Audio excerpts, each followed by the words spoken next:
بسم الله الحمد لله نحمده ونستعينه ونستغفره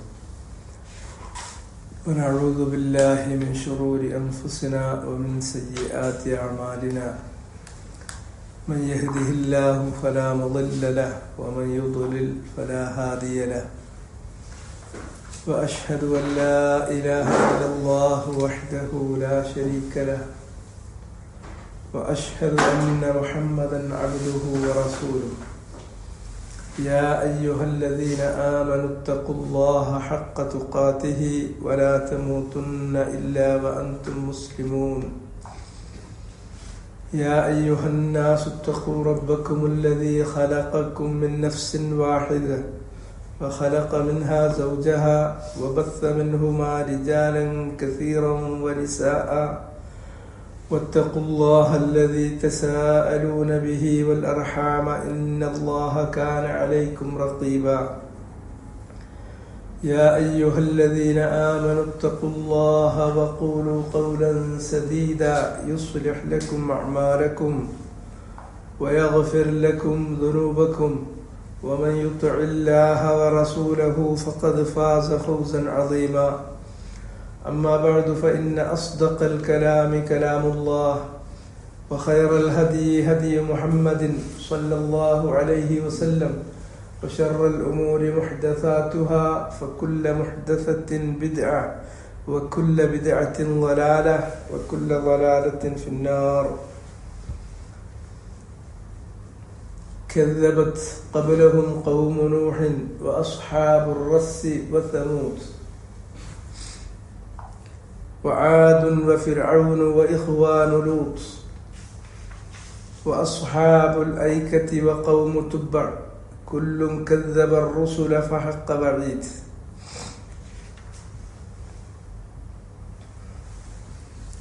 അപ്പോൾ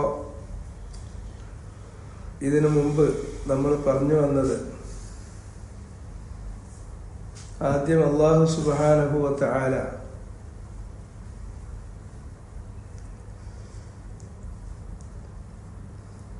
അവൻ മനുഷ്യരിൽ നിന്ന് തന്നെയുള്ള ഒരു നബിയെ നിയോഗിച്ചയക്കുക എന്നുള്ളത് അത് അവർക്കൊരിക്കലും ഉൾക്കൊള്ളാൻ പറ്റിയില്ല. അവിടെ തന്നെ ഒരു വലിയ വൈരുദ്ധ്യമുണ്ട്. എന്താണ് ഏറ്റവും വലിയ വൈരുദ്ധ്യം?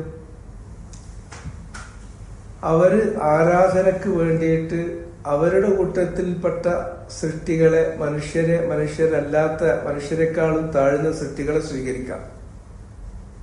അതിന് മുശ്രിക്കുകൾക്ക് ഉൾക്കൊള്ളാൻ കഴിയായ്മയൊന്നുമില്ല. അതേ സന്ദർഭത്തിൽ അള്ളാഹു അവന്റെ ദൗത്യം അവരിലേക്ക് എത്തിക്കാൻ അവരിൽ നിന്നുള്ള ഒരാളെ നിയോഗിച്ചയച്ചാൽ മാരിഹാദ റസൂൽ, ഇതെന്തൊരു റസൂലാണ്?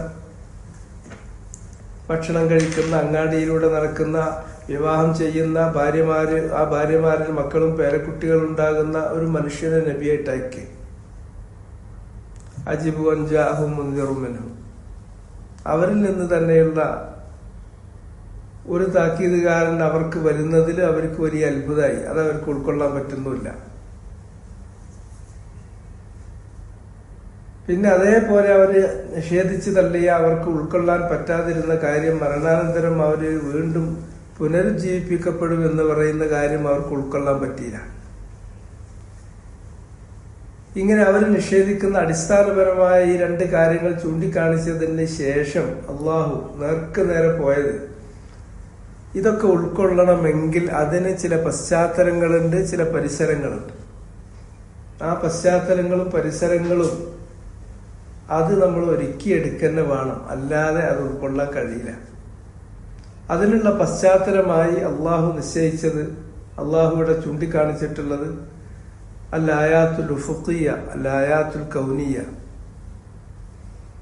അള്ളാഹു അവൻ ഈ പ്രപഞ്ചത്തിൽ, അത് മനുഷ്യൻ ജീവിക്കുന്ന, അവനോട് തൊട്ടടുത്ത് കിടക്കുന്ന ഈ ഭൂമിയിലുള്ള കാര്യങ്ങളാകട്ടെ, അല്ലെങ്കിൽ അവനിൽ നിന്ന് വളരെ വിദൂരത്ത് നിലകൊള്ളുന്ന, ആകാശലോകത്ത് നിലകൊള്ളുന്ന അങ്ങനെയുള്ള കാര്യങ്ങളാകട്ടെ, ഇനി അല്ലെങ്കിൽ അവനിൽ തന്നെയുള്ള മനുഷ്യന്റെ ശരീരത്തിലും അവന്റെ ആത്മാവിലുമുള്ള ദൃഷ്ടാന്തങ്ങളാകട്ടെ, ആ ദൃഷ്ടാന്തങ്ങളിലേക്ക് ചൂണ്ടിക്കാണിച്ചു.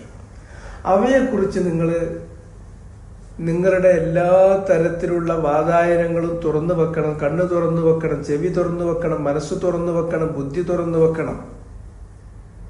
അങ്ങനെ നിങ്ങളുടെ എല്ലാവിധ വാതായനങ്ങളും തുറന്നു വെക്കുകയും അതിലേക്ക് നിങ്ങൾ ശ്രദ്ധാപൂർവം നിങ്ങൾ അത് പഠിക്കാൻ, അത് മനസ്സിലാക്കാൻ, അത് ചിന്തിക്കാൻ ഒരുങ്ങുകയും ചെയ്യണം. അതിനെക്കുറിച്ചുള്ള ചിന്ത നിങ്ങൾക്ക് സൃഷ്ടാവായ അള്ളാഹുവിലേക്ക് എത്താൻ, അവന്റെ മഹത്തായ കൃത്യങ്ങളും അപദാനങ്ങളും മനസ്സിലാക്കാൻ, അങ്ങനെ അത് മനസ്സിലാക്കി വരുമ്പോൾ അവന്റെ മഹത്വം നിങ്ങൾക്ക് ബോധ്യപ്പെടുമ്പോൾ അവൻ ചെയ്യുന്ന ഇത്തരം കാര്യങ്ങൾ, അവന്റെ ആയാത്തുൻ കൗനിയ, അത് നിങ്ങൾക്ക് മനസ്സിലാകുമ്പോൾ അവൻ ഇറക്കുന്ന ആയാത്തുൻ മുനസ്സല, ഉപരിയിൽ നിന്ന് അവൻ മനുഷ്യലോകത്തേക്ക് ഇറക്കുന്ന അവന്റെ വചനങ്ങൾ, ആ വചനത്തിന്റെ ഉള്ളടക്കം അപ്പോഴേ നിങ്ങൾക്ക് ഉൾക്കൊള്ളാൻ പറ്റുള്ളൂ. അപ്പൊ അള്ളാഹ് ഇറക്കുന്ന വചനങ്ങളുടെ ഉള്ളടക്കം നമുക്ക് ഉൾക്കൊള്ളാൻ പറ്റണമെങ്കിൽ സ്വാഭാവികമായും അതിനുള്ള ഈ പശ്ചാത്തലം നമ്മൾ ഉൾക്കൊള്ളണം എന്ന് അത് ചൂണ്ടിക്കാണിച്ചു. അതിൽപ്പെട്ട കുറച്ച് ദൃഷ്ടാന്തങ്ങളെ കുറിച്ച് പറഞ്ഞതിന് ശേഷം പിന്നെ അടുത്തതായിട്ട് അള്ളാഹു പോകുന്ന കാര്യം, എന്നാൽ പ്രാപഞ്ചികമായ ദൃഷ്ടാന്തങ്ങളെ സംബന്ധിച്ച് പഠിക്കുകയോ ചിന്തിക്കുകയോ ചെയ്യാത്ത ആളുകൾ, അതുകൊണ്ട് തന്നെ അവൻ ഇറക്കുന്ന അവന്റെ ആയാത്തുൻ മുനസ്സല, അവൻ അവതരിപ്പിക്കുന്ന അവന്റെ വചനങ്ങൾ, അവന്റെ ദൃഷ്ടാന്തങ്ങൾ അത് ഉൾക്കൊള്ളുന്നതിന് പകരം അത് തള്ളിക്കളഞ്ഞിട്ടുള്ള ആളുകൾ, അവരെ അല്ലാഹു സുബ്ഹാനഹു വ തആല കൈകാര്യം ചെയ്തിട്ടുള്ള ഈ ഭൂലോകത്ത് അല്ലാഹു അവരെ പിടികൂടുകയും ശിക്ഷിക്കുകയും ചെയ്തിട്ടുള്ള ഒരു ചരിത്രമുണ്ട്. അതിന്റെ ചില അവശേഷിപ്പുകളും അടയാളങ്ങളും ഈ ഭൂമിയിൽ തന്നെ നിലനിൽക്കുന്നുണ്ട്. അതിനെക്കുറിച്ച് നിങ്ങൾ ചിന്തിക്കണം എന്നുള്ളതിലേക്ക് പറഞ്ഞു. അതാണ് ഇതിന്റെ തൊട്ട് മുമ്പത്തെ ആയത്ത് അവസാനിപ്പിക്കുന്നത് ഇങ്ങനെയാണ്. അവിടെ അല്ലാമത്തു സഅദി പറഞ്ഞു വെച്ചു, വലമ്മാ ദക്കറഹും ബിഹാദിഹിൽ ആയാത്തിസ് സമാവിയ്യതി വൽ അർദിയ്യ ഖവ്വഫഹും അഖ്ദാത്തിൽ ഉമം വഅല്ലാ യസ്തമിറു അലാ മാ ഹും അലൈഹി മിനത് തക്ദീബ് فيصيبهم ما أصاب إخوانهم من المكذبين فقال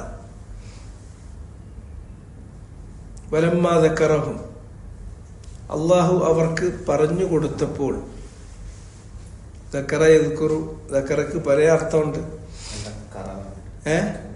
ദക്കറഹും അങ്ങനെയാക്കാം, അതായിരിക്കും ഇവിടെ കൂടുതൽ അനുയോജ്യം. അവരെ റിമൈൻഡ് ചെയ്തപ്പോൾ അതാണ് കൂടുതൽ അനുയോജ്യം, അതാണ് നല്ലത്. അള്ളാഹു അവരെ ഉണർത്തിയപ്പോൾ ദക്കറ പറഞ്ഞു, ദക്കറ ഓർമ്മിച്ചു. ദക്കറ യുദക്കിറു എന്ന് പറയുമ്പോൾ ഓർമ്മിപ്പിച്ചു, റിമൈൻഡ് ചെയ്തു എന്നാണ്. അള്ളാഹു അവരെ ഉണർത്തിയപ്പോൾ ബിഹാദിഹിൽ ആയാത്ത്, ഈ ദൃഷ്ടാന്തങ്ങളുമായി, ഇതിന്റെ തൊട്ട് മുമ്പ് പറഞ്ഞപ്പോ നമ്മൾ ചർച്ച ചെയ്ത കഴിഞ്ഞ ക്ലാസ്, അതിന്റെ മുമ്പത്തെ ക്ലാസ്സിലൊക്കെ നമ്മൾ ചർച്ചാ വിഷയമാക്കിയിട്ടുള്ള ഈ ദൃഷ്ടാന്തങ്ങൾ, ആ ദൃഷ്ടാന്തങ്ങളെ നമുക്ക് അസ്സമാവിയ വൽ അർളിയ ഇങ്ങനെ പിന്നെ വേർതിരിക്കാൻ പറ്റും. ഒന്നുകിൽ ഉപരിലോകത്തുള്ള ദൃഷ്ടാന്തങ്ങളാണ്, അല്ലെങ്കിൽ കീഴ്ലോകത്തുള്ള ദൃഷ്ടാന്തങ്ങളാണ്.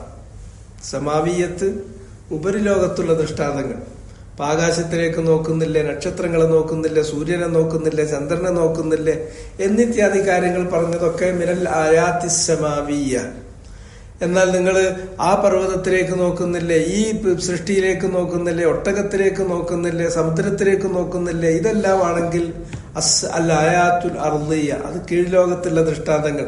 അവയെക്കുറിച്ച് പറഞ്ഞതിന് ശേഷം, അത് ഉണർത്തിയതിന് ശേഷം ഖവ്വഫഹും, പിന്നെ അള്ളാഹു ചെയ്യാൻ പോകുന്ന കാര്യം ചെയ്തിട്ടുള്ളത് അവരെ തഖ്വീഫ് ചെയ്തു.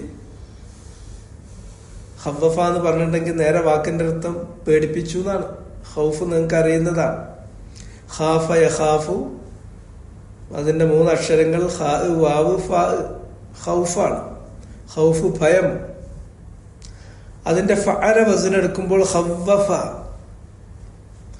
അഫഅല വസ്നാണെങ്കിലും അഖാഫ എന്ന, അല്ലെങ്കിൽ ഫഅല വസ്നാണെങ്കിലും മഖാഫ എന്ന് പറഞ്ഞാലും ഖവ്വഫ എന്ന് പറഞ്ഞാലും അത് ലാസിമിനെ മുതഅദ്ദിയാക്കും. അതിനു പുറമെ മുബാലഗന്റെ മഅന അതിൽ കൊണ്ടുവരും. അള്ളാഹു അവരെ പേടിപ്പിച്ചു, അള്ളാഹു അവരെ ഭീഷണിപ്പെടുത്തി, അള്ളാഹു അവരെ താക്കീത് ചെയ്തു, ഇങ്ങനെ അർത്ഥം വരിക. അപ്പൊ ഖവ്വഫഹും, അവരെ പേടിപ്പിച്ചു, ഭീഷണിപ്പെടുത്തി, അവരെ താക്കീത് ചെയ്തു.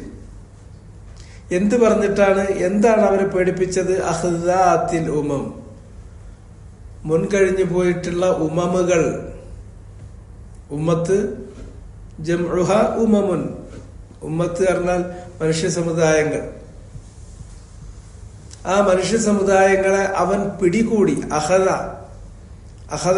എന്ന് പറഞ്ഞാൽ പിടികൂടി ശിക്ഷിക്കുന്നതിന് പറയും. സാധാരണ സിമ്പിളായിട്ട് പിടിച്ചു എന്നുള്ളതിന് അഹദ എന്ന് പ്രയോഗിക്കുന്നത് പോലെ തന്നെ അള്ളാഹു അവരെ പിടിക്കും. ഇന്ന അഹ്ദഹു, തീർച്ചയായും അവന്റെ പിടുത്തെന്ന് പറഞ്ഞാൽ ഖുർആനിൽ അഹദ എന്നുള്ളത് പ്രയോഗിച്ചിട്ടുണ്ട്. അഹദ് എന്നുള്ളത് പിടികൂടി ശിക്ഷിക്കുന്നതിന്. അഖദ്നാഹും അഖ്ദ അസീസിൻ മുഖ്തദിർ, നാം അവരെ പിടികൂടുന്നത് അഖ്ദ അസീസിൻ മുഖ്തദിർ, അജയ്യനായ എന്തിനും കെൽപ്പുറ്റവനായ ഒരുവൻ അള്ളാഹു, അവൻ പിടികൂടുന്ന പിടുത്തം തന്നെ പിടിക്കും. ഖുർആനിൽ അള്ളാഹ് ആവർത്തിച്ച് പറഞ്ഞിട്ടുള്ളതാണ്. ആ അഹ്ദാത്തുകൾ അല്ലുമം, പൂർവിക സമുദായങ്ങളെ പിടികൂടിയിട്ടുള്ള ആ കാര്യങ്ങളിലേക്കാണ് പിന്നീട് അള്ളാഹു സുബ്ഹാനഹു വ തആല പോയിട്ടുള്ളത്. അതാണ് ഇനി പറയാൻ പോകുന്നത്. അപ്പോൾ എത്ര മനോഹരമായിട്ടാണ് വിഷയങ്ങളുടെ കോർവ. സൂറത്തു ഖാഫിൽ ഇപ്പൊ നമ്മളിങ്ങനെ ഇപ്പൊ എത്രാമത്തെ ആയത്തിലെത്തിയതാണ്? ഏറെക്കുറെ 11ാമത്തെ 12ാമത്തെ ആയത്തിലെത്തിയതാണ്. ഈ 12 ആയത്തുകളും വേണ്ടതുപോലെ മനസ്സിലാക്കാൻ പറ്റാത്ത ഒരാൾ ഇത് ഒരായത്തിനും മറ്റൊരായത്തുമായിട്ട് ഒരു ബന്ധമല്ല. 2 ആയത്തുകളിലും പറഞ്ഞിരിക്കുന്ന ആശയങ്ങൾ തമ്മിൽ ഒരു നിലക്കും ഒരു ബന്ധമല്ല, നമുക്ക് ബന്ധിപ്പിക്കാൻ കഴിയില്ല എന്നാണ് ചിലർക്ക് തോന്നുന്നത്. അത് മനസ്സിലാക്കാൻ അയാൾ ശ്രമിക്കാത്തത് കൊണ്ട്, അല്ലെങ്കിൽ ആ കാര്യങ്ങളെ അള്ളാഹു സുബ്ഹാനഹു വ തആല പറഞ്ഞു പോന്നിരിക്കുന്ന രൂപം അയാൾക്കാരും പറഞ്ഞു കൊടുക്കാത്തത് കൊണ്ടാണ്. ശരിക്കും അത് മനസ്സിലാക്കുകയാണെങ്കിൽ ഒരായത്ത് മറ്റൊരായത്തിൽ നിന്ന് വേർപെടുത്താൻ പറ്റാത്ത വിധം പരസ്പര ബന്ധിതമാണ്.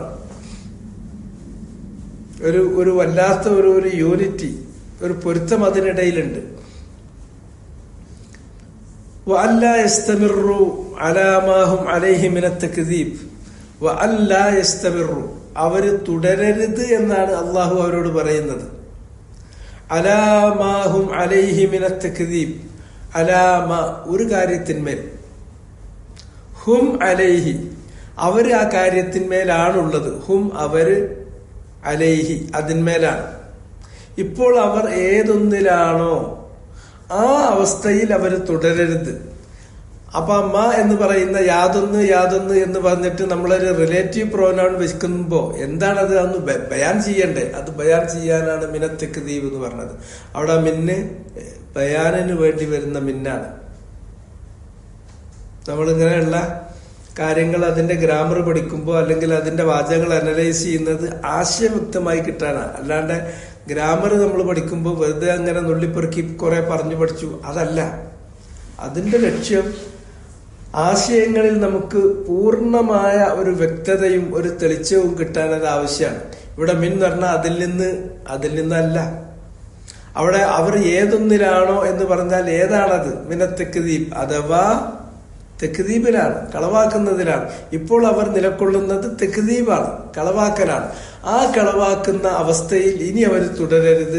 ഉടനെ അവരുടെ പൊസിഷൻ അവർ മാറ്റേണ്ട വേണം. അല്ലെങ്കിലോ ഫയുസീബഹും, അല്ലാത്ത പക്ഷം അവരെ ബാധിച്ചേക്കും. അള്ളാഹു അവരോട് ആവശ്യപ്പെട്ടത് ലാ യസ്തമിറു, അൻ ലാ യസ്തമിറു, അവർ തുടരരുത് എന്നുള്ളതാണ്. ആ തുടരരുത് എന്ന് പറയുന്നതിനെ ഒരു കണ്ടീഷണൽ ക്ലോസിന്റെ സ്വഭാവത്തിൽ എടുത്തിട്ട് അതിന്റെ ജവാബാക്കിയിട്ട് പറയുന്നു തുടരരുത്, മറിച്ചാണെങ്കിൽ തുടർന്നാൽ ഫയുസീബഹും, അവർക്ക് ബാധിക്കും. മാ അസ്വാബ ഇഖ്വാനഹും മിനൽ മുകദ്ദിബീൻ, മാ അസ്വാബ ഇഖ്വാനഹും, അവരുടെ സഹോദരന്മാർക്ക് ബാധിച്ചിട്ടുള്ളത്. അവരുടെ സഹോദരന്മാരെന്ന് പറഞ്ഞാൽ ആര്? ഇഖ്വാനഹും എന്ന് പറയുമ്പോൾ അതിന് ഒരു വ്യക്തത വരുത്തണമല്ലോ. അവിടെയും മിനൽ മുകദ്ദിബീൻ, അള്ളാഹുവിന്റെ സന്ദേശത്തെ, അള്ളാഹു നിയോഗിച്ച ദൂതന്മാരെ, അവനിറക്കിയിട്ടുള്ള ഗ്രന്ഥങ്ങളെ കളവാക്കിയിട്ടുള്ള അതിനെ കളവാക്കിയിട്ടുള്ള മുക്കദ്ദിബീങ്ങളായ ആളുകൾ അവർക്ക് എന്താണോ ബാധിച്ചത് അത് തന്നെ നിങ്ങൾക്കും ബാധിക്കും. അപ്പൊ അവർക്ക് എന്ത് ബാധിച്ചു എന്നറിയണമെങ്കിൽ ആ ചരിത്രത്തിലേക്കൊന്ന് പോകണം. ആ ചരിത്രമാണ് ഇനി അള്ളാഹു പറയുന്നത്. കദ്ദബത് ഖബ്ലഹും ഖൗമു നൂഹ്, കദ്ദബത് ഖബ്ലഹും ഖൗമു നൂഹ് വഅസ്ഹാബുർ റസ് വസമൂദ്. ഇവരെ മുമ്പ് കളവാക്കിയിട്ടുണ്ട്. കദ്ദബ യുകദ്ദിബു ഖബ്ലഹു, അവരുടെ മുമ്പ് എന്ന് വെച്ചാൽ ഇപ്പൊ മുഹമ്മദ് നബി സ്വല്ലല്ലാഹു അലൈഹി വസല്ലമ ദഅവത്ത് നടത്തുമ്പോൾ നബിയെ കളവാക്കിയ ആളുകൾ, മക്കയിലുള്ള മുശ്രിക്കുകൾ, അവര് ആദ്യമായി കളവാക്കുന്നവരല്ല. അവർക്ക് മുമ്പും പല ജനവിഭാഗങ്ങളും കളവാക്കിയിട്ടുണ്ട്. അങ്ങനെ കളവാക്കിയ ആളുകൾ ആരൊക്കെയെന്ന് നോക്കുകയാണെങ്കിൽ, ഒന്ന് ഖൗമു നൂഹ്, നൂഹ് നബി അലൈഹിസ്സലാത്തു വസ്സലാമിന്റെ ജനത കളവാക്കുന്നതിന് ഉദാഹരണം പറയാവുന്ന ഏറ്റവും പറ്റിയ ഉദാഹരണം തന്നെയാണ് ഖൗമു നൂഹ്. അവിടെ ഖൗമാണ് കദ്ദബ എന്ന് പറയുന്നതിന്റെ ഫാഇല്. ഖൗമ് അഖ്വാം എന്ന് പറഞ്ഞാൽ, ഖൗമ് എന്ന് പറഞ്ഞാൽ തന്നെ അത് അതിന്റെ മഅന കൊണ്ട് അത് ജമ്മാണ്. അതിന്റെ പുറമെ അതിന് ജമ്മ് വേറെ ഉണ്ട് താനും, ഖൗമ് അഖ്വാം. ആ ജമ്മിനെ പരിഗണിച്ചിട്ട് കദ്ദബത് അവിടെ തഅനീസ് ചെയ്തു. ഖബ്ലഹും, അവർക്ക് മുമ്പ് കളവാക്കിയിട്ടുണ്ട് ഖൗമു നൂഹ്, നൂഹ് നബിയുടെ ഖൗമ്. അപ്പൊ ആ വാചകം കദ്ദബത് ഖബ്ലഹും ഖൗമു നൂഹ് ഒരു ജുംല ഫഅലിയാണ്. കദ്ദബ യുകദ്ദിബു ഫഅൽ മാദി. അതിനെ തഅനീസ് ആക്കുന്നതിന്റെ അർത്ഥം മനസ്സിലാകണം. കാരണം ജംഇനെ മുഅന്നസായിട്ടാണ് നമ്മൾ പരിഗണിക്കേണ്ടത്. ഇവിടെ ഖൗമ് എന്ന് പറയുന്നത് അത് ലഫ്ളിയായിട്ട് മുഫ്രദാണെങ്കിൽ മഅന കൊണ്ടത് എന്താണ്? അത് മുഅന്നസാണ്. അങ്ങനെ പലപ്പോഴും മഅനയിലേക്ക് പരിഗണിക്കും, മടക്കും. ആ മഅന എടുത്തുകൊണ്ട് അതിനെ ജമ്മായി പരിഗണിച്ചു. ജമ്മായി പരിഗണിച്ചപ്പോൾ എന്ത് ചെയ്തു? കദ്ദബ എന്നുള്ള ഫിഅൽ മാദിയെ തഅനീസ് ചെയ്യാൻ വേണ്ടി താവ് ചേർത്ത് കൊടുത്തു. പിന്നെ ഖബ്ലഹും എന്ന് പറയുന്നത് അത് ളർഫ് വ മുളാഫ് ഇലൈഹി. അവിടെ ഖബ്ല എന്ന് പറയുന്നത് ലർഫ് സമാനാണ്.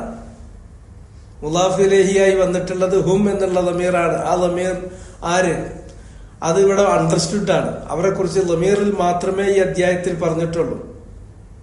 വൽ ഖുർആനിൽ മജീദ്, ഖാഫ് വൽ ഖുർആനിൽ മജീദ് ബൽ അജീബു, അവിടെ മുതൽ തുടങ്ങിയിട്ടുണ്ട്. അവര് ഇശാറത്തൻ ഇലാ ഖൗമി മുഹമ്മദിൻ സല്ലല്ലാഹു അലൈഹി വസല്ലം.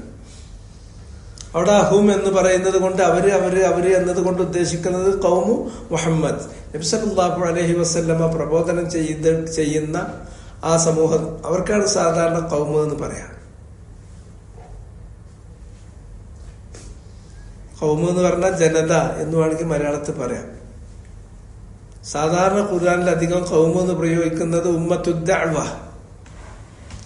പ്രബോധനം ചെയ്യാൻ വേണ്ടി ഒരു നബിയെ അള്ളാഹു നിയോഗിച്ചയച്ചിട്ടുള്ള ആ ജനത, അഭിസംബോധിത സമൂഹത്തിന് മൊത്തം പറയുമ്പോൾ ഖൗമ് എന്ന് പറയും. പിന്നെ ഉമ്മത്ത് എന്ന് പറയുമ്പോൾ ഉമ്മത്തിനെ രണ്ടർത്ഥത്തിലെടുക്കും. ഉമ്മത്തുദ്ദഅവ, ഉമ്മത്തുൽ ഇജാബ. ഒന്ന് ഖൗമ് എന്നുള്ള അർത്ഥത്തിൽ വരും, അതല്ലെങ്കിൽ ആ ഖൗമിൽ നിന്ന് പിന്നെ ആ നബിയുടെ ദഅവത്ത് സ്വീകരിച്ച ആളുകൾക്ക്, അവർക്ക് അനുയായികളായി വന്നിട്ടുള്ള ആ ദഅവത്ത് സ്വീകരിച്ചിട്ടുള്ള ആളുകൾക്കും ഉമ്മത്തുൽ ഇജാബ എന്ന അർത്ഥത്തിൽ ഉമ്മത്ത് പ്രയോഗിക്കും. അപ്പൊ മുഹമ്മദ് നബി സല്ലല്ലാഹു അലൈഹി വസല്ലമയുടെ ഖൗമിന് മുമ്പ് കളവാക്കിയിട്ടുണ്ട്. മിനൽ ഉമം കദ്ദബല്ലദീന മിൻ ഖബ്ലിഹിം കദ്ദബത് ഖബ്ലഹും ഖൗമു നൂഹ്, നൂഹ് നബിയുടെ ഖൗമ്. ഖൗമു എന്ന് പറയുന്നത് ഫാഇൽ മർഫൂ ആണ്, വഹുവ മുദാഫ്. നൂഹ് എന്ന് പറയുന്നത് മുദാഫുൻ ഇലൈഹി. നൂഹ് എന്നുള്ളത് മുദാഫുൻ ഇലൈഹി. പിന്നെ ആ ഖൗമിലേക്ക് പിന്നെയും ചേർത്ത് കൊടുത്തു. നൂഹ് നബിന്റെ ഖൗമ് മാത്രമല്ല, വഅസ്ഹാബുർ റസ്, റസിന്റെ ആളുകൾ, വസമൂദ്, അതുപോലെ സമൂദ് ഗോത്രക്കാർ. മൂന്നാളുകളെ ഇവിടെ പറഞ്ഞു, ഈ ഒരായത്ത് പറഞ്ഞു. അതില് അസ്ഹാബുർ റസ് എന്ന് പറയുന്നത് ആരാണ്? ഖൗമു നൂഹിനെ കുറിച്ച് നമുക്കറിയാം. നൂഹ് നബി അലൈഹി സ്വലാത്തു വസ്സലാം അവ്വല റസൂലിൻ ബഅസഹുല്ലാഹു ഇലാ അഹ്ലിൽ അർദ്, ഭൂലോകവാസികളിലേക്ക് അള്ളാഹു നിയോഗിച്ചിട്ടുള്ള ആദ്യത്തെ റസൂലായി നൂഹ് നബിയാണ്. നൂഹ് നബിന്റെ മുമ്പ് നബിമാരുണ്ട്, മുർസലീങ്ങളുണ്ട് എന്ന് പറയാൻ നമുക്ക് തെളിവില്ല. എന്നെല്ലാം നൂഹ് നബിയാണ് അവ്വൽ റസൂൽ എന്നുള്ളതിന് ഹദീസിൽ തെളിവുണ്ട്. ഹദീസു അഷ്ഫാ, അതിൽ ആളുകളെല്ലാവരും കൂടിയിട്ട് ആ ഹദീസു ഷഫാഅത്തിൽ പറയുന്നത് ആളുകൾ അന്ത്യനാളിൽ ഹിസാബ് തുടങ്ങാൻ വേണ്ടി അള്ളാഹുവിനോട് ശിപാർശ പറയാൻ നബിമാരെ സമീപിക്കുകയാണ്. ആദ്യം അവർ ആദം അലൈഹിസ്സലാമിന്റെ അടുക്കൽ ചെല്ലുന്നുണ്ട്. ആദം അലൈഹിസ്സലാം കൂട്ടാക്കുന്നില്ല. എനിക്കത് പറയാനുള്ള അവകാശമല്ല, എൻ്റെ അടുക്കൽ ഗുരുതരമായൊരു പഴവ് സംഭവിച്ചിട്ടുള്ളതാണ്, ആ വൃക്ഷത്തെ സമീപിക്കരുത് എന്ന് എന്നോട് പറഞ്ഞു. ഞാൻ ആ വൃക്ഷത്തിൽ തന്നെ പോയിട്ട് അതിൽ നിന്ന് പോയി ഭക്ഷണം കഴിക്കാൻ വേണ്ടി അതിന്റെ കായ്കൾ ഗനികൾ പറിക്കാൻ വേണ്ടി ശ്രമിച്ച ആളാണ്. അസ്വാദമു റബ്ബഹു ഫഗവ, തന്റെ റബ്ബിനെ ധിക്കരിക്കുകയും അങ്ങനെ ഗവായത്തിൽ വഴികേടിൽ അകപ്പെടുകയും ചെയ്തിട്ടുള്ള ആളാണ്. അതുകൊണ്ട് എനിക്ക് അതിനുള്ള യോഗ്യത അല്ല. നിങ്ങൾ എന്നെ വിടും. നിങ്ങൾ നൂഹനെ സമീപിച്ചു നോക്കി. നൂഹ് എന്ന് പറഞ്ഞിട്ടുണ്ടെങ്കിൽ അവ്വലു റസൂലിൻ ബഅസഹുല്ലാഹു ഇലാ അഹ്ലിൽ അർദ്, അവിടെ പറഞ്ഞു കൊടുക്കുന്നുണ്ട്. അദ്ദേഹം എന്ന് പറഞ്ഞാൽ അവ്വലു റസൂലിൻ, ആദ്യത്തെ റസൂൽ അദ്ദേഹമാണ്. ബഅസഹുല്ലാഹ്, അള്ളാഹു നിയോഗിച്ചിട്ടുള്ള ഇലാ അഹ്ലിൽ അർദ്, ഭൂലോകവാസികളിലേക്ക് അള്ളാഹു നിയോഗിച്ചിട്ടുള്ള ആദ്യത്തെ റസൂലായ നൂഹിനെ സമീപിച്ചു നോക്കി. അപ്പൊ ആദ്യത്തെ നൂഹ് നബിക്ക് മുമ്പ് നൂഹ് നബിയുടെയും അതുപോലെ തന്നെ ആദം നബിന്റെയും ഇടയിൽ എത്ര കാലഘട്ടം ഉണ്ടായിരുന്നു അത് നമുക്ക് പറയാൻ പറ്റൂല. അന്നത്തെ കാലം ഇന്നത്തെ കാലമല്ല, അന്നത്തെ ആയുസ് ഇന്നത്തെ ആയുസല്ല. പക്ഷെ ഒരു കാര്യം നമുക്ക് പറയാൻ പറ്റും, എത്ര തലമുറ ഉണ്ടായിരുന്നു. തലമുറ എന്ന് പറയുന്നത് നൂറ്റാണ്ടല്ല കേട്ടോ. അത് ഈ കേരളത്തിലുള്ള പ്രാസംഗികന്മാർ അത് രണ്ടും ഒന്നായിട്ട് പറയും. ഒരു തലമുറ എന്ന് പറഞ്ഞാൽ ഒരു നൂറ്റാണ്ടാണെന്ന് വെക്കും, അതൊരു തെറ്റാണ്. അത് ഇന്നുമല്ല പണ്ടുമല്ല. ഇന്നൊരു തലമുറക്ക് 100 വർഷം ആവശ്യമില്ല. പണ്ട് കാലത്ത് ഒരു തലമുറക്ക് 100 വർഷം പോരതാണ്. അതുകൊണ്ട് കർണ് എന്ന് പറഞ്ഞിട്ടുണ്ടെങ്കിൽ തലമുറ എന്ന് പറയുന്നിടത്തൊക്കെ നൂറ്റാണ്ട് എന്നർത്ഥം പറഞ്ഞ് വാതിലും പ്രസംഗത്തിലും മെമ്പറിലും അതുപോലെ തന്നെ മറ്റുള്ള സ്ഥലങ്ങളിലും പറഞ്ഞ് ആളുകൾക്ക് ഇങ്ങനെ തെറ്റായ ധാരണ മനസ്സിൽ വരെ എത്തിച്ചു കൊടുത്തിട്ടുണ്ട്. നൂഹ് നബിന്റെയൊക്കെ കാലഘട്ടത്തിൽ ഒരു തലമുറക്ക് 100 വർഷം പോരാ, അതിനേക്കാൾ ദീർഘമായ ആയുസുണ്ടായിരുന്നു. നൂഹ് നബി പ്രബോധനം നടത്തിയത് 950 വർഷമാണ് എന്നുള്ളത് നസ്സൻ ബി കിതാബില്ല, ഖുർആനിൽ നസ്സായിട്ട് തന്നെ പറഞ്ഞിട്ടുള്ളതാണ്. അവരെ അദ്ദേഹം ക്ഷണിച്ചു. അൽഫസനത്തിൻ ഇല്ല 50 ആമൻ, 1000 ആണ്ട്, അതിൽ നിന്ന് 50 കുറച്ചുള്ളൂ, അഥവാ 950 വർഷം പ്രബോധനം ചെയ്തു. അദ്ദേഹം പ്രബോധനം ചെയ്ത ആ പ്രബോധനത്തെ കുറിച്ച് അദ്ദേഹത്തെ കളവാക്കിയ സ്വഭാവം സൂറത്ത് നൂഹ് നോക്കിയാൽ മതി. ഇന്നി ദഅവ്തു ഖൗമി ലൈലൻ വനഹാറ, രാത്രി പകല് വ്യത്യാസമല്ലാതെ ഞാൻ അവരെ വിളിച്ചുകൊണ്ടേയിരുന്നു. ഫലം യസിദുഹും ദുആഇ ഇല്ലാ ഫിറാറ, എങ്ങനെയൊക്കെ വിളിക്കും തോറും അവർ ഇതിൽ നിന്ന് ഓടി അകലാണ് ചെയ്യുന്നത്. وإني كلما دعوتهم لتغفر لهم جعلوا أصابعهم في آذانهم واستغشوا ثيابهم وأصروا واستكبروا استكبارا. ഞാൻ അവരെ ക്ഷണിക്കുന്നത് നിങ്ങൾ ചെയ്തു പോയതൊക്കെ അള്ളാഹ് പുറത്തു തരും, നിങ്ങൾ വരൂ എന്ന് പറഞ്ഞിട്ടാണ്. അതിലേക്ക് അവരെ ഞാൻ ക്ഷണിക്കുമ്പോഴെല്ലാം ജഅലു അസ്വാബിഅഹും ഫി ആദാനിഹിം, വിരല് ചെവി തൂറ്റിട്ട്,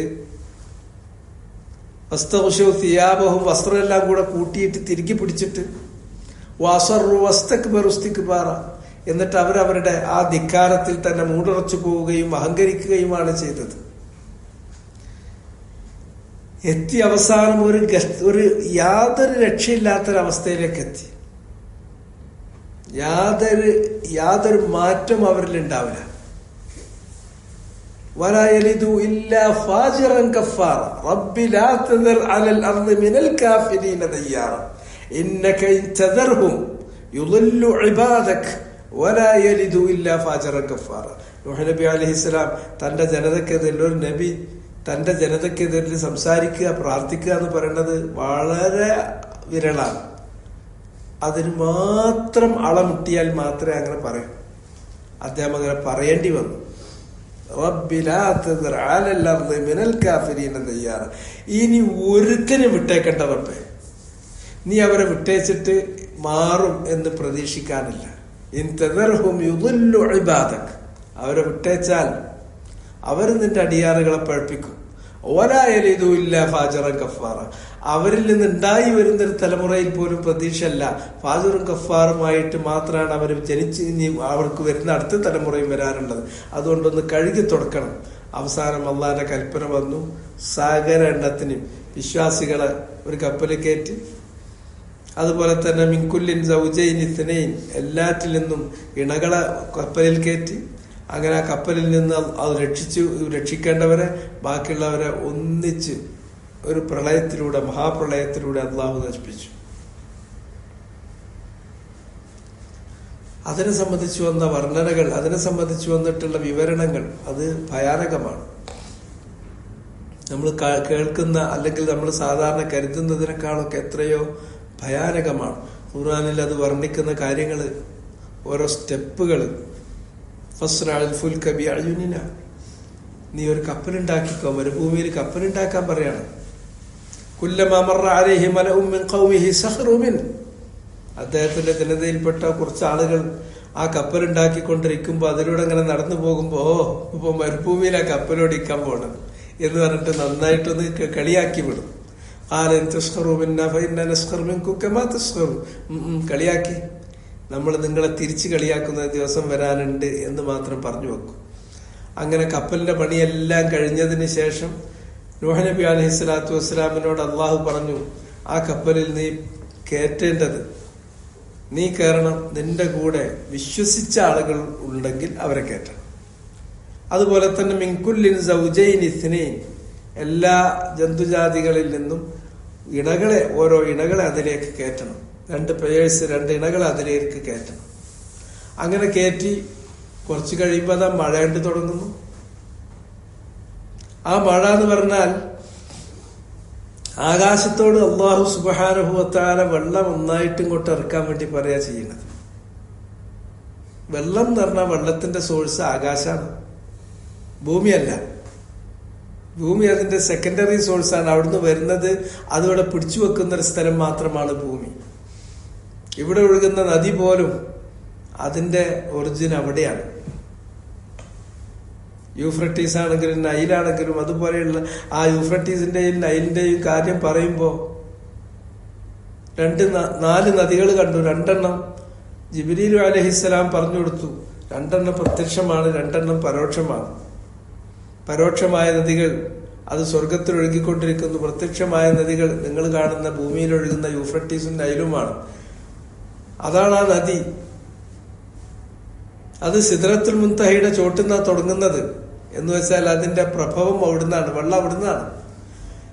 ഇവിടെ ഈ ഭൂമിയുടെ അന്തരീക്ഷത്തിൽ ലഭ്യമാകുന്ന മുഴുവൻ ഹൈഡ്രജനും ഓക്സിജനും കൂടിയിട്ട് അതിനെ H2O ആക്കിയിട്ട് ഒരു വെള്ളപ്പൊക്കം ഉണ്ടാക്കിയാൽ പോലും നൂഹ് നബിയുടെ കാലത്തുണ്ടായി എന്ന് പറയുന്ന ആ വിധാനത്തോളം വെള്ളം ഉയരൂല. അപ്പോ വേറൊരു സോഴ്സിൽ നിന്ന് വെള്ളം വേറെ തന്നെ വരണം. വെള്ളത്തിന്റെ തനത് സോഴ്സിൽ നിന്ന് വരണം. ആ തനത് സോഴ്സ് ആകാശമാണ്. ഫതഹ്നാ അലൈഹിം അബ്വാബസ് സമാഇ ബിമാഇൻ മുൻഹമിർ. ഖുർആനിൽ അല്ലാഹു പറഞ്ഞു, ഫതഹ്നാ അലൈഹി, ആണ് തുറന്നു വിട്ടു. അബ്വാബസ് സമാ, ആകാശത്തിന്റെ വാതിലുകളാണ് തുറന്നു കൊടുക്കും. ബിമാഇൻ മുൻഹമിർ, കുത്തി ഒഴുകുന്ന വെള്ളമായിട്ട്. അങ്ങനെ വെള്ളം കൊണ്ട് വന്നപ്പോ ഭൂമിയുടെ അന്തർഭാഗത്തുള്ള വെള്ളം മുഴുവനും ഉറവയായിട്ട് പുറത്തേക്ക് ഉപരിതലത്തിലേക്ക് തള്ളി ആകാശത്തിൽ നിന്നുള്ള വെള്ളം ഇങ്ങോട്ട് വന്നു. അങ്ങനെ ക്രമാതീതമായിട്ടുള്ള വെള്ളം. അവസാനം നൂഹ് നബി അലൈഹി സ്വലാത്തു വസ്സലാം തന്റെ മകന്റെ കാര്യത്തിൽ വല്ലാതെ വേവലാതിപ്പെട്ടു. യാ ബുനയ്യ ഇർകബ് മഅനാ വലാ തകും മഅൽ കാഫിരീൻ, നീ മകനെ ഞങ്ങളുടെ കൂടെ കയറി, നീ നിഷേധികളുടെ കാഫിരീങ്ങളുടെ കൂടെ നീ ഒരിക്കലും തന്നെ പോയി പോകല്ലേ. അപ്പൊ അവന്റെ ഭർത്താവ് സആബി ഇലാ ജബലിൻ യഅസുമുനി മിനൽ മാ, ഞാൻ ഏതെങ്കിലും മലന്റെ മുകളിൽ കയറുപ്പാ, ഈ വെള്ളത്തിനൊക്കെ ഒരു പരിധില്ലേ, വെള്ളത്തിൽ നിന്ന് എനിക്ക് രക്ഷ നൽകുന്ന, എനിക്ക് അസ്മത്ത് നൽകുന്ന ഏതെങ്കിലും ജബലിലേക്ക് മലന്റെ മുകളിൽ കയറിക്കോളാം, ഞാനേ കയറാനില്ല. ധിക്കാരികളായ മക്കൾ അങ്ങനെയാണ്, വല്ലാതെ വിഷമിച്ചു. നൂഹ് നബി അലൈഹി സ്വലാത്തു വസ്സലാം പറഞ്ഞു, ഇന്ന ബനി മിൻ അഹ്ലി വ ഇന്ന വഅദക്കൽ ഹഖ്. അല്ലാഹുവേ, എന്റെ മകൻ എന്റെ ചോരയാണല്ലോ റബ്ബേ, എന്നിൽ നിന്നുള്ളവനാണല്ലോ, നിന്റെ വാഗ്ദാനം സത്യമാണ്. അവസാനം നൂഹ് നബി വല്ലാതെ വേവലാതിപ്പെട്ടപ്പോ അല്ലാഹു ശാസിച്ചു, ലാ തുഖാതിബ്നി ഫില്ലദീന ളലമു. അക്രമകാരികളുടെ കാര്യത്തിൽ ഇനി എന്നോട് ഒന്നും ചോദിച്ചു പോകരുത്. നിന്റെ മകന്റെ കാര്യം എന്ന് പറഞ്ഞാൽ ഇന്നഹു ലൈസ മിൻ അഹ്ലിക്, അവൻ നിന്റെ അഹ്ലിൽപ്പെട്ടതല്ല. അങ്ങനെ ഒരു വിഷയം വരുമ്പോ തീനും ദീനും തമ്മിൽ ഏറ്റുമുട്ടുമ്പോ ദീന് മുന്നിൽ വരും.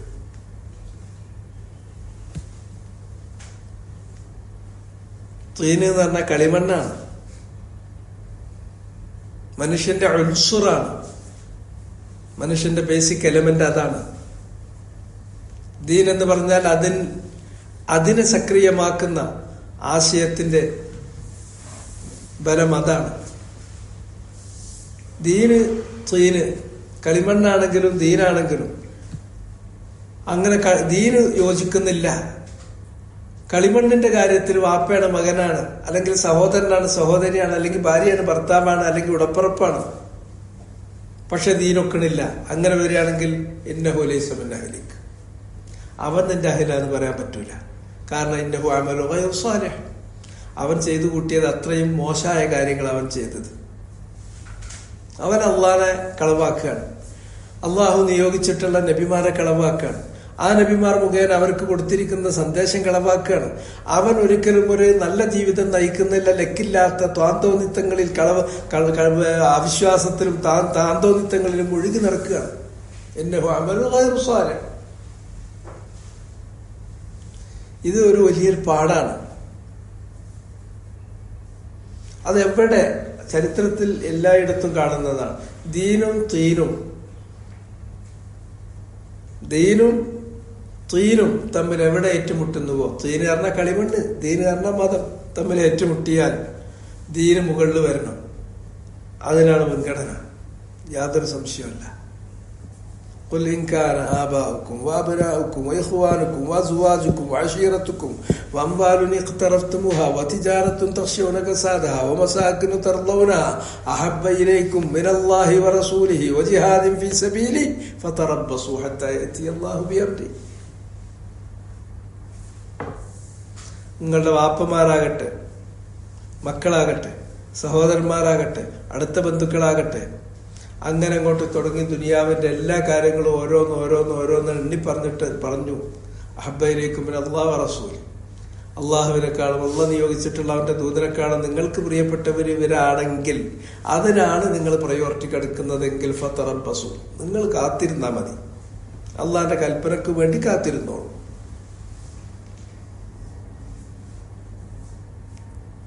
അപ്പോ നൂഹ് നബി അലൈഹി സ്വലാത്തു വസ്സലാം വളരെ വിഷമിച്ചു.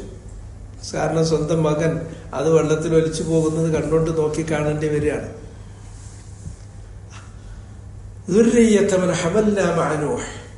പിന്നെ ആ പ്രളയത്തിൽ എല്ലാം നശിപ്പിച്ചു.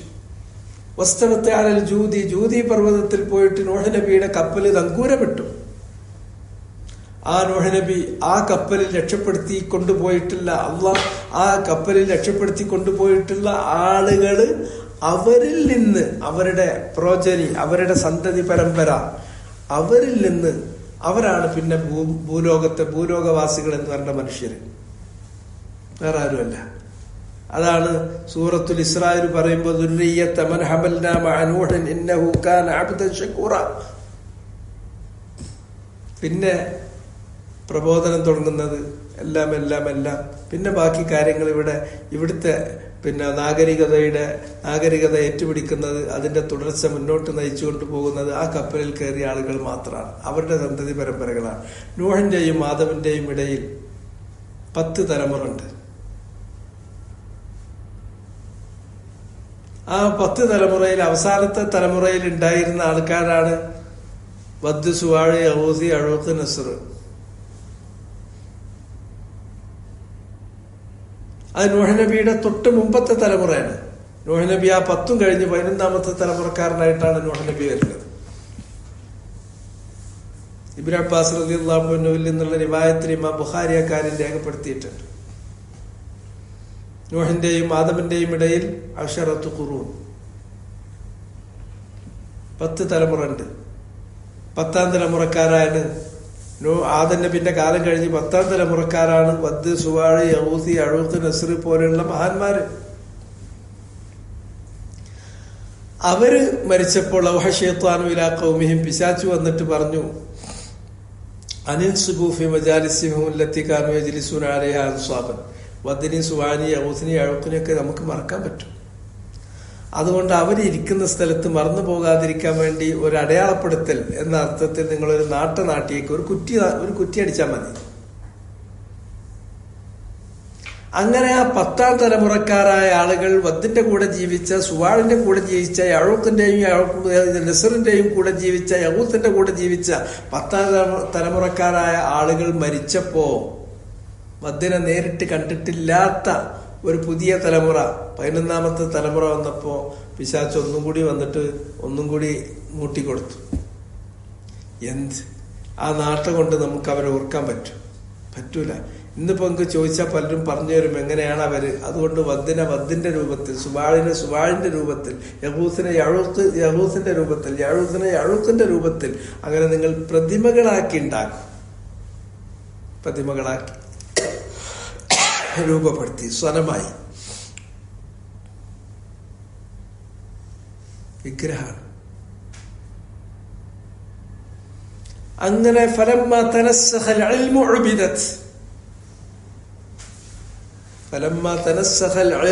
ഉബിദത്, വദ്ദെന്താണ്, യഗൂസ് എന്താണ്, യഊഖ് എന്താണ് എന്നറിയാത്ത, അവരെ കാണാത്ത അടുത്ത തലമുറക്കാര്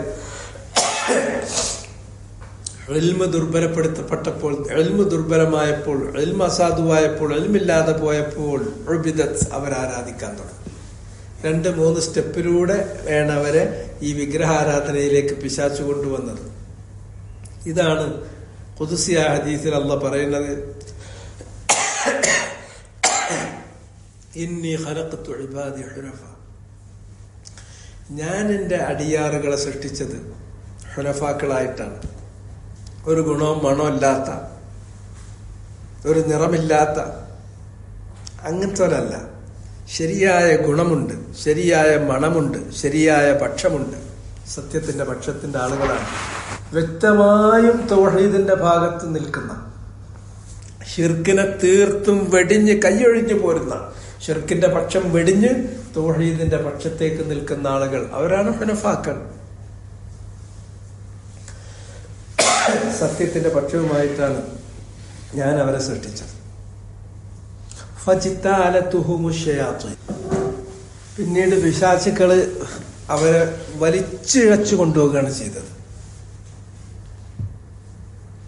എന്നിട്ട് അള്ളാഹു അല്ലാത്തവരെ ആരാധിക്കുന്നതിലേക്ക് അവരെ കൊണ്ടെത്തിച്ചു. അള്ളാഹു ഹറാമാക്കാത്തതിനെ അവരെ ഹറാമാക്കി കാണിച്ചു കൊടുത്തു. അള്ളാഹു ഹലാലാക്കാത്തതിനെ അവരെ ഹലാലാക്കി കാണിച്ചു കൊടുത്തു. ഇതാണ് അവസ്ഥ.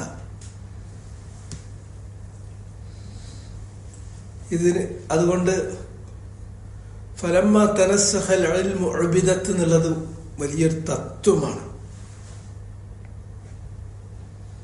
എപ്പോഴാണ് അറിയണ കാര്യമാണ്, പക്ഷെ അറിയുന്ന കാര്യം നമ്മുടെ മനസ്സിൽ ജ്വലിപ്പിച്ച് നിർത്തണം. എപ്പോഴാണോ അത് ദുർബലമാകുന്നത്, അവിടെ തൗഹീദ് പൊളിഞ്ഞു പോവുകയും ശിർക്ക് അവിടെ സ്ഥാനം പിടിക്കുകയും ചെയ്യും. അവിടെ അള്ളാഹുവിനെ മാത്രം ഇബാദത്ത് ചെയ്യുക എന്നുള്ള ആ തൗഹീദ് എന്ന് പറയുന്ന ആശയം അത് അവിടുന്ന് ദുർബലമാകും. പകരം അവിടെ ശിർക്ക് കയറി വരും.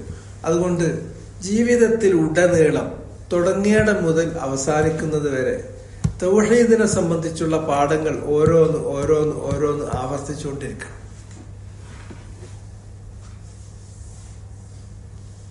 തൗഹീദിന്റെ ഓരോ മസലകൾ, അതിന്റെ ഓരോ മൻഹജും, അതിന്റെ ഓരോ മസലയും, തൗഹീദുമായി ബന്ധപ്പെട്ട മനാഹിജുകളും തൗഹീദുമായി ബന്ധപ്പെട്ട മസായിലുകളും ഓരോന്ന് അനുദിനം നിൽക്കാതെ, അത് ഒരു ദിവസം ഏതെങ്കിലും ഒരു നേരം അതിന്റെ ഒരു കാര്യം നമ്മൾ ഗൗരവപൂർവം റീവർക്ക് ചെയ്തുകൊണ്ടിരിക്കണം, ഗൃഹപാഠം ചെയ്തുകൊണ്ടിരിക്കണം, ആവർത്തിച്ചുകൊണ്ടിരിക്കണം.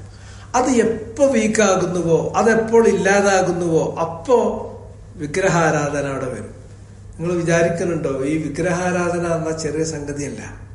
ഈ വിഗ്രഹം എന്ന് പറഞ്ഞാൽ നിങ്ങൾ വിചാരിക്കും അതൊരു കല്ലല്ലേ, അതൊരു മരമല്ല, മരം കൊണ്ടുണ്ടാക്കിയതാണ്, കല്ലുകൊണ്ടുണ്ടാക്കിയതാണ്, ലോഹം കൊണ്ടുണ്ടാക്കിയതാണ്. റബ്ബി ഇന്നഹുന്ന അദ്ലൽന കസീറൻ മിനന്നാസ്. അത് എത്രങ്ങാനും മനുഷ്യരെയാണ്, പടപ്പുകളെയാണ് ഈ വിഗ്രഹങ്ങൾ പഠിപ്പിച്ചിട്ടുള്ളത്. ഇന്നഹുന്ന അദ്ലൽന കസീറൻ മിനന്നാസ്. അത് വളരെ വലിയൊരു തത്വമാണ്. ഈ മരത്തിന്റെ അല്ലെങ്കിൽ കല്ലിന്റെ അല്ലെങ്കിൽ ലോഹത്തിന്റെ ഈ വിഗ്രഹങ്ങൾ ഇനി അതും വേണമെന്നില്ല, അതുപോലെ ചിലരെ വിഗ്രഹങ്ങളാക്കിയിട്ട് ഉയർത്തി കാണിക്കും.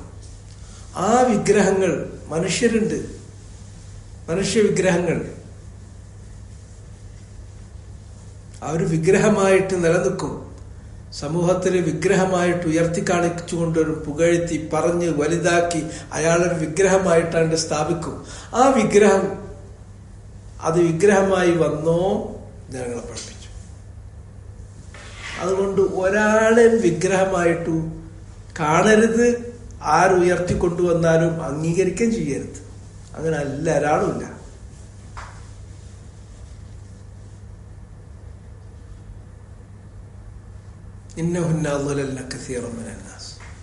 നിങ്ങൾ നോക്കൂ, മനുഷ്യരെ പഴപ്പിക്കുന്ന വിഗ്രഹങ്ങൾ എന്ന് പറഞ്ഞാൽ ഒന്നെങ്കിൽ ഈ മാത്തിയായ വിഗ്രഹങ്ങളാണ്, അല്ലെങ്കിൽ ഈ മനുഷ്യന്മാരുടെ കൂട്ടത്തിൽ വിഗ്രഹങ്ങളാക്കി ഉയർത്തിക്കൊണ്ടുവരുന്ന ആളുകളാണ്. എത്രയാണ് വരെ തെറ്റിക്കണമെന്ന് യാതൊരു കണക്കുമില്ല. ഇന്നഹുന്ന അദ്ലൽന കസീറൻ മിനന്നാസ്.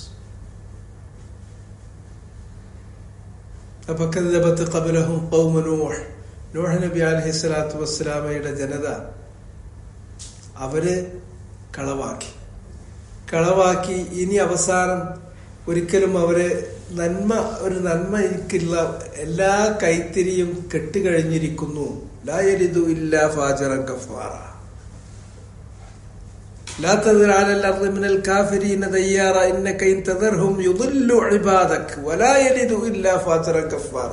അങ്ങനെ ഒരു ഘട്ടം വരുമ്പോൾ, എന്നുവെച്ചാൽ സമൂഹത്തിൽ നന്മ കൽപ്പിക്കുന്ന തിന്മ വിലക്കുന്ന ആളുകൾ ഇല്ലാതാവുക, അള്ളാഹുവിലേക്ക് മടങ്ങുന്ന, ഇനാബത്ത് കാണിക്കുന്ന, മടക്കം കാണിക്കുന്ന ആളുകൾ ഇല്ലാതാവുക.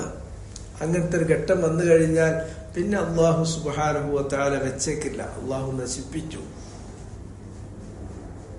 അതുകൊണ്ട് നശിപ്പിച്ച് എവിടെ നിങ്ങൾ നോക്കിക്കോളി, അവിടെ ഈ വിഗ്രഹാരാധന അതിന്റെ കൂടെ ഉണ്ടാകും. അത് തന്നെ ഈ ഒരു ഘട്ടത്തിലാണ് നശിപ്പിക്കുന്നത്. അങ്ങനെ നശിപ്പിക്കപ്പെട്ടിട്ടുള്ള ഏറ്റവും ആദ്യത്തെ ഉദാഹരണമാണ് ഖൗമു നൂഹ്. നൂഹ് നബി അലൈഹിസ്സലാത്തു വസ്സലാമിന്റെ ജനതയുടെ. രണ്ടാമത്തേത് അസ്ഹാബുർ റസ്സി വസമൂദ്. അസ്ഹാബുർ റസ്സും സമൂദും. അസ്ഹാബുർ റസ്സ് ആരാണ് എന്നുള്ളത് സൂറത്തുൽ ഫുർഖാനിൽ അസ്ഹാബുർ റസ്സിനെ കുറിച്ച് പരാമർശമുണ്ട്. അതുപോലെ തന്നെ ഇവിടെ സൂറത്തു ഖാഫിൽ റസ്സിനെ കുറിച്ച് പരാമർശമുണ്ട്. അത് ആരാണ് എന്നതിനെ സംബന്ധിച്ചിടത്തോളം അഭിപ്രായ വ്യത്യാസങ്ങളുണ്ട് മുഫസ്സിറുകൾക്കിടയിൽ. ഒന്ന് പറയുന്നത് അസ്ഹാബുർ റസ് എന്ന് പറഞ്ഞിട്ടുണ്ടെങ്കിൽ സമൂദ് ഗോത്രത്തിൽപ്പെട്ടിട്ടുള്ള ഒരു പ്രത്യേക ഗ്രാമവാസികളാണ് എന്നാണ്. ഫലജ് എന്നോ മറ്റോ പേരുള്ള ഒരു ഗ്രാമം, സമൂദ് ഗോത്രക്കാര്. സ്വാലിഹ് നബി അലൈഹിസ്സലാത്തു വസ്സലാമിന്റെ ജനത അവരാണ് സമൂദ് ഗോത്രക്കാര്. ആ സമൂദ് ഗോത്രക്കാരിൽ തന്നെ പെട്ടിട്ടുള്ള ഒരു പ്രത്യേക ഗ്രാമവാസികളാണ് റസ്.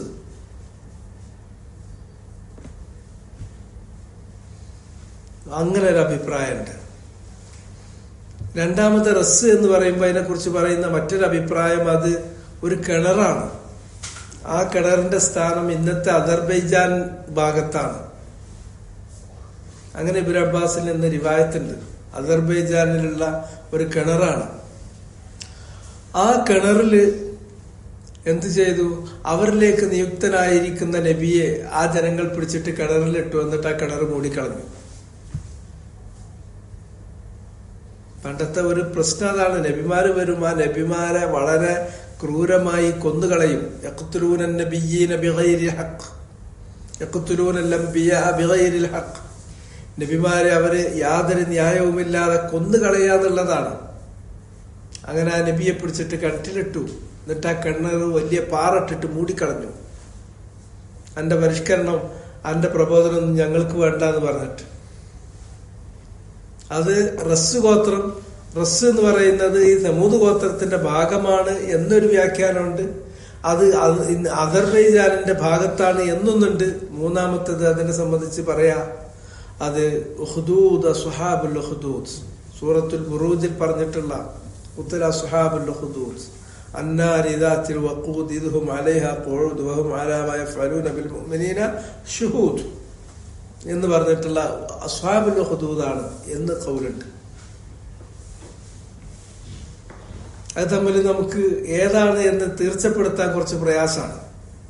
എന്നിരുന്നാലും അധികവും മുഫസ്സിറുകളിൽ നിന്ന് അധികം ആളുകളും അവര് കൂടുതൽ പ്രാമുഖ്യം കാണിക്കുന്ന റിവായത്ത് അത് സമൂത് ഗോത്രത്തിൽപ്പെട്ടിട്ടുള്ള ഒരു ഗ്രാമവാസികളാണ്. അവിടെ ഒരു കിണറുണ്ടായിരുന്നു. ആ കിണറിനാണ് റസ് എന്ന് പറയുന്നത്.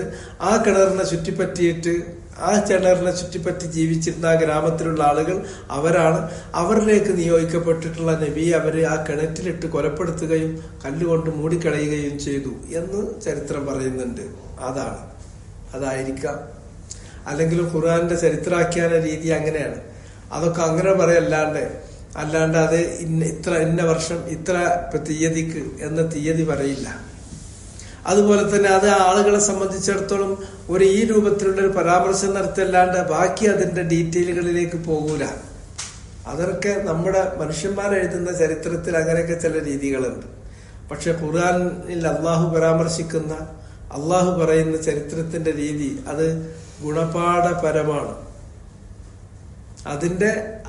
അതിന്റെ പ്രാമാണികത അല്ലെങ്കിൽ അതിന്റെ പ്രാമാണ്യം അല്ലെങ്കിൽ അതിന്റെ വീര്യം അത് നൽകുന്ന ഈ ഗുണപാഠം മാത്രമാണ്.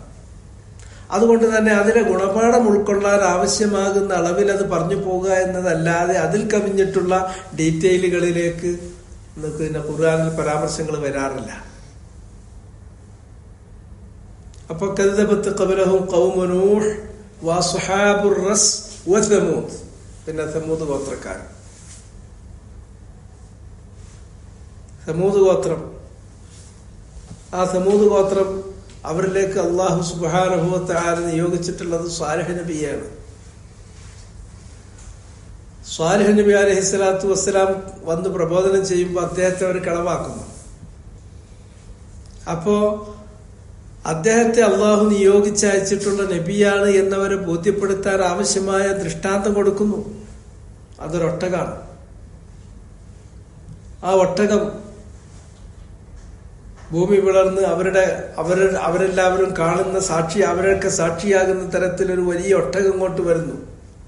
ആ ഒട്ടകം അള്ളാഹു സ്വാലിഹ് നബിക്ക് കൊടുത്തിട്ടുള്ള ദൃഷ്ടാന്തമാണ്, നബിയാണ് എന്നവരെ ബോധ്യപ്പെടുത്താൻ വേണ്ടി കൊടുത്തിട്ടുള്ള ഒട്ടകമാണ്. ആ ഒട്ടകത്തെ ഇനി നിങ്ങൾ തൊട്ടുപോകരുത്, തൊട്ടാൽ നിങ്ങൾക്ക് അള്ളാന്റെ ശിക്ഷ വരും. അത് എവിടെയും കയറാം, എവിടെയും മേഞ്ഞു തിന്നാം. വെള്ളസ്ഥലത്ത് വന്നിട്ടുണ്ടെങ്കിൽ അതിനെ തടുക്കാൻ പാടില്ല. അപ്പൊ അവസാനം ഒട്ടകവും അവരും തമ്മിൽ വെള്ളമെടുക്കുന്നിടത്ത് പ്രശ്നമായപ്പോ ഒരു ദിവസം ഒട്ടകത്തിന്, ഒരു ദിവസം അവർക്ക് എന്ന രൂപത്തിൽ വെച്ചു കൊടുത്തു. അങ്ങനെ സ്വാലിഹ് നബി അലൈഹി സ്വലാത്തു വസ്സലാം അവരുടെ കൺമുന്നിൽ അവർ കാണുന്ന ഒരു ദൃഷ്ടാന്തമായി ഈ ഒട്ടകത്തെ കാണിക്കുകയും, നിങ്ങൾ കണ്ടതാണ് ഈ ഒട്ടകം ഭൂലോകത്തേക്ക് ഇങ്ങനെ പുറത്തു വന്നത്, അള്ളാഹു എനിക്ക് ദൃഷ്ടാന്തമായി തന്നത്, അതിനെ തൊട്ടു പോകരുത്, തൊട്ടാൽ നിങ്ങൾക്ക് അള്ളാന്റെ ശിക്ഷ വരും എന്നും പറഞ്ഞു. അങ്ങനെ എന്ത് ചെയ്തു? ആ ഒട്ടകത്തെ അവസാനം പേർക്ക് പൊറുതിമുട്ടി, ഓരോ ഉത്തരം മുട്ടിപ്പോവുകയാണ്. കാരണം സ്വാലിഹ് നബി അലൈഹി സ്വലാത്തു വസ്സലാം പ്രബോധനം ചെയ്യുന്നത് ഈ ദൃഷ്ടാന്തം മുന്നിൽ വെച്ചിട്ടാണ്. അതുപോലെ തന്നെ ഹാദിഹി ആയത്തുല്ലാഹി ലക്കും നാഖത്തൻ ഫദറുഹാ തഅകുലു ഫീ അർദില്ലാഹി വലാ തമസ്സുഹാ ബിസൂ. ഇത് ആയത്തുല്ലാഹി ലക്, ഹാദിഹി നാഖത്തുല്ലാഹി ലക്കും ആയ അള്ളാന്റെ ഒട്ടകമാണ്, നിങ്ങൾക്ക് ദൃഷ്ടാന്തമായി ഇറക്കിയതാണ്. അതിനെ നിങ്ങൾ തൊട്ടുപോകരുത്, വിട്ടുകളഞ്ഞേക്കണം. തഅകുലു ഫീ അർദില്ലാഹി, അള്ളാന്റെ ഭൂമിയിൽ അത് ഇഷ്ടപ്പെട്ടിടത്ത് അത് പോയി തിന്നോട്ടെ, അത് ഇഷ്ടപ്പെടുന്നിടത്ത് പോയി കുടിച്ചോട്ടെ, അതിനെ തടുക്കരുത്. അതിനെ നിങ്ങൾ എന്തെങ്കിലും ദോഷം വരുത്തുകയാണെങ്കിൽ നിങ്ങൾക്ക് അള്ളാഹുവിന്റെ ശിക്ഷ, വേദനിക്കുന്ന ശിക്ഷ ഇവിടം കൊണ്ട് തന്നെ കിട്ടും. അവസാനം ആ സമൂഹത്തിലെ ഏറ്റവും ദുഷ്ടരായ ആളുകളെല്ലാവരും കൂടിയിട്ട് ഒരു ഗൂഢാലോചന നടത്തി. എന്നാ ഒട്ടകത്തെ നമുക്കൊന്ന് കൊല്ലാനോ. വകാന ഫിൽ മദീനത്തി തിസ്അതു റഹ്തിൻ യുഫ്സിദൂന ഫിൽ അർളി വലാ യുസ്ലിഹൂൻ. സ്വാലിഹ് നബി ജീവിക്കുന്ന ആ അധിവാസ കേന്ദ്രത്തിൽ ഒരു 9 അംഗ സംഘമുണ്ട്, പോരാളികള്. അങ്ങനെ ഓരോ ഗ്രൂപ്പാണല്ലോ. അന്ന് വാട്സപ്പ് ഗ്രൂപ്പാണ്, അന്നും അതേമാതിരത്തെ തെമ്മാടി ഗ്രൂപ്പുകളുണ്ട്. അവര് രാത്രി വല്ല ഗൂഢാലോചന നടത്തി നമുക്കതിനെ പണിയാക്കണം. അങ്ങനെ അവര് പറഞ്ഞ് എന്നിട്ട് പറയാം ഞാനല്ല എന്നിട്ട് നമുക്ക് ഒഴിഞ്ഞു കളിക്കാം. അവസാനം അവർ ഗൂഢാലോചന നടത്തിയിട്ട് അവരെല്ലാവരും കൂടിയിട്ട് ഈ ഒട്ടകത്തെ കൊന്നുകളയാൻ തീരുമാനിച്ചു.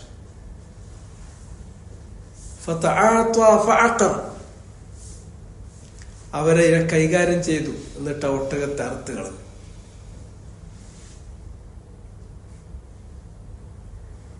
അങ്ങനെ ആ ഒട്ടകത്തെ അവർ അറുത്ത് കളഞ്ഞപ്പോൾ സ്വാലിഹ് നബി അലൈഹി സ്വലാത്തു വസ്സലാം പറഞ്ഞു, ഇനി നിങ്ങൾക്ക് 3 നാൾ എണ്ണിയാ മതി. 3 നാൾ എണ്ണിക്കോളൂ.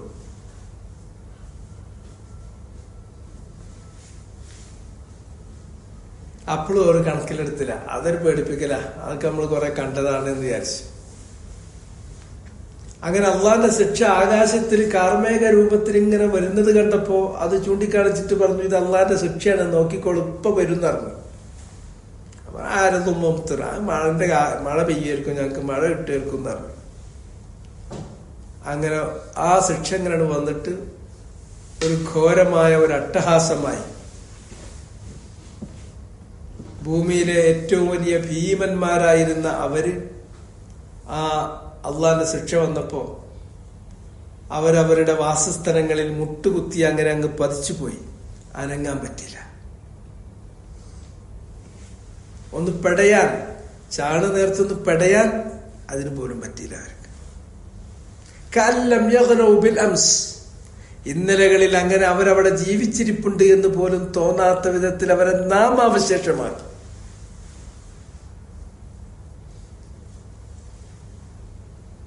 അവരിൽ നിന്ന് സ്വാലിഹ് നബിയെ സ്വീകരിച്ച, അദ്ദേഹത്തെ വിശ്വസിച്ച് അദ്ദേഹത്തെ പിന്തുടർന്ന അദ്ദേഹത്തെയും അദ്ദേഹത്തിന്റെ ആളുകളെയും അള്ളാഹു സുന്ദരമായി രക്ഷപ്പെടുത്തി. ഈ ധിക്കരിച്ചിട്ടുള്ള, ഈ ഒട്ടകത്തെ അറുത്ത് കളഞ്ഞിട്ടുള്ള ഈ ധിക്കാരികളായ ആളുകളും അവിടെ ഉണ്ടാക്കിയ കളവാക്കിയ ആളുകളെയും അള്ളാഹു സുബ്ഹാനഹു വ തആല നാമാവശേഷമാക്കി.